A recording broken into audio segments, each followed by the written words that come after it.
자, 어떤 뭐 회계사 시험에 대해서는 여러분들이 다른 경로로도 충분히 접하실 기회가 있을 거라고 제가 생각해서 저는 조금 그 설명은 좀 낮추고요. 오히려 이 강의를 제가 어떤 식으로 계획하고 진행할지에 대한 설명을 그래도 첫날이니까 조금 드리도록 하겠습니다. 앞서서 말씀드렸다시피 AICPA, 그러니까 미국 공인회계사 시험을 준비하시는 분들을 포커스를 맞춰서 시작을 합니다. 그러나 회계 원리는 뭐 다른 회계학의 깊이 있는 내용보다도 훨씬 더 기본에 가까운 기초적인 내용이기 때문에 여기에만 한정지어서 제가 생각하지는 않고 수업을 합니다. 아마 여기 들으시는 분들 중에 이거 가시기 직전인 분들 있는 걸로 알고 있어요. MBA.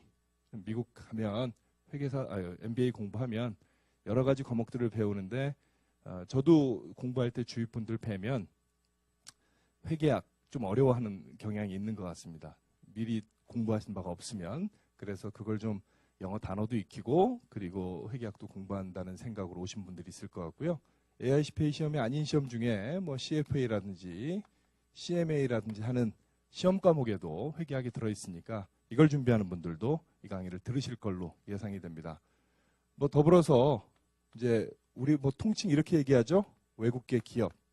뭐 어디서부터 어디까지가 외국계 기업인지는 모르겠습니다만은 외국에 있는 기업이 한국에 지점, 지사 등을 세운 경우에 그 회사를 다니고 계시거나 혹은 다닐 계획이실 분들이라면 당연히 그 회사의 회계는 뭐 좀 차차 설명이 되겠지만 재무제표는 영어를 사용할 가능성이 높지 않겠습니까? 그러면 영어로 된 회계의 용어를 이해하는 것은 필요할 것 같아요.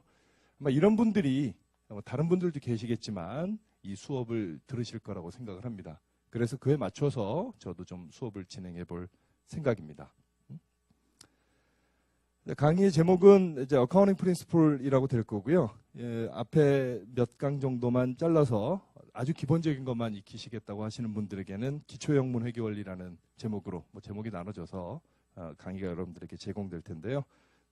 자, 그렇게 이해를 하시면 될 것 같고, 저는 여러분들이 이 수업을 들으시는 수준은 어느 정도로 생각할 거냐에 대해서 특히 이제 여러분들이 앞에 안 계시니까 고민을 좀 많이 했어요. 왜냐하면 앞에 계시면 제가 뭘 설명하면 눈빛과 얼굴 표정을 봐서 이해하고 있구나 아니구나 해서 속도를 조절할 수 있는데 사실은 이 강의실에 저 뒤에 아르바이트 학생 하나만 멍하니 앉아 있어요. 근데 저 친구는 이걸 되게 잘하는 친구라 제 수업을 들을 이유는 없는데, 그래서 저는 이렇게 생각하겠습니다. 상경계열이 아니다.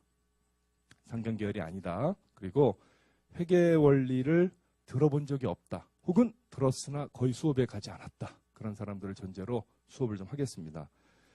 그래서 어떤 분들에게는 약간 지루할 수 있다는 생각이 들어요. 특히 앞부분은. 그런데 결국은 이 책을 한 권을 끝내는 게 목적이잖아요.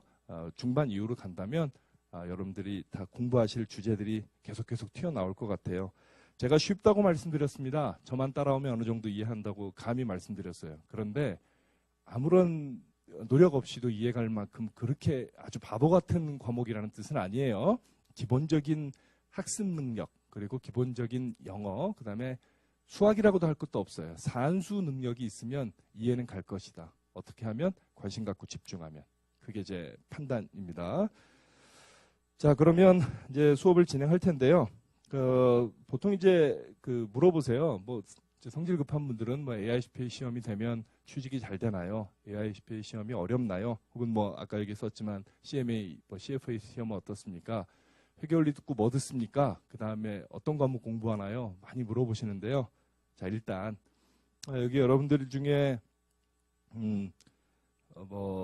학생도 계시고 직장인도 계시고 할 텐데 공부 오랜만에 시작하는 거잖아요.